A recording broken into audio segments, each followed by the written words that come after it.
नमस्कार, आप देख रहे हैं ASTV 24 अंकित संवाद। ASTV 24 अंकित संवाद में आप सभी दर्शकों का स्वागत है।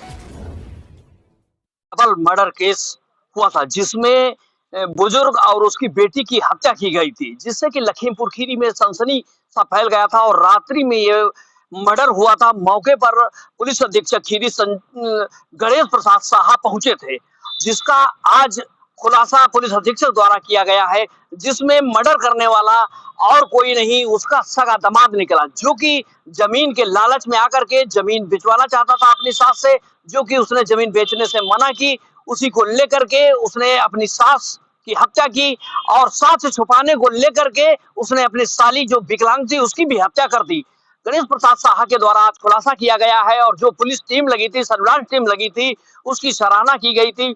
गणेश प्रसाद साहा द्वारा सराहना की गई है और एक दीवान को भी पुरस्कृत किया है। ASTV 24 से मैं राष्ट्रीय समाचार संपादक बुद्धेश पांडे, लखीमपुर खीरी।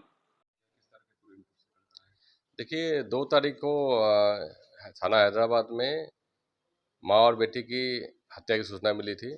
करीब शाम को ये सूचना आई थी कि माँ और बेटी को घर पे मार दिया गया था। उसके बाद हम लोगों ने CO के नेतृत्व में टीम बनाई थी। लगातार हमें जो साक्ष्य मिल रहे थे वो इशारा कर रहे थे कि ये घटना बाहर के लोगों के द्वारा नहीं बल्कि घर के लोगों द्वारा किया गया होगा।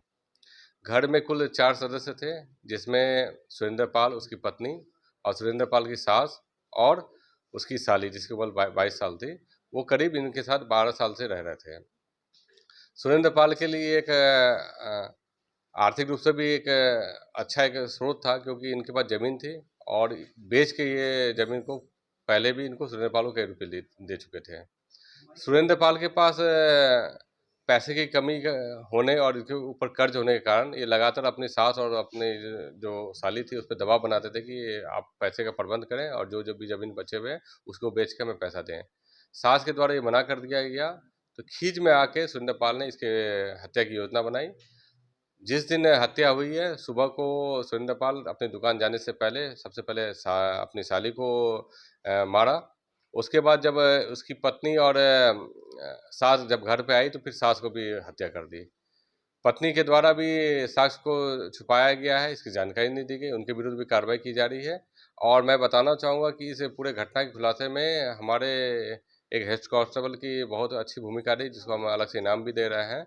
पूरे घटना का जो मोटिव था, कहीं ना कहीं जो सास और उसकी साली है वो आर्थिक रूप से निष्प्रयोज इनके लिए साबित हो रही थी, क्योंकि इनको ये बोझ लग रहा था। दूसरा है कि जो इनके पैसे की मांग थी उसकी पूर्ति नहीं कर पा रहे थे। तीसरा एक कारण और भी संज्ञान में आ रहा है कि कहीं ना कहीं इसकी ये मंशा भी थी कि ये हत्या करके जो इनके विपक्षी हैं, जो कभी इनके विरुद्ध मुकदमा किए थे, उनके भी विरुद्ध कार्रवाई हो जाए। तो ये तीनों ही उद्देश्य इनके एक साथ पूरे हो सकते थे। कितने आला कत्ल बरामद हुए? देखिए इसमें दोनों हत्या के लिए अलग अलग आला कत्ल यूज किया गया था, जो मौके पे ही बरामद हो गए थे और फॉरेंसिक टीम के द्वारा भी जो एविडेंस कलेक्ट करना था उसको किया गया था।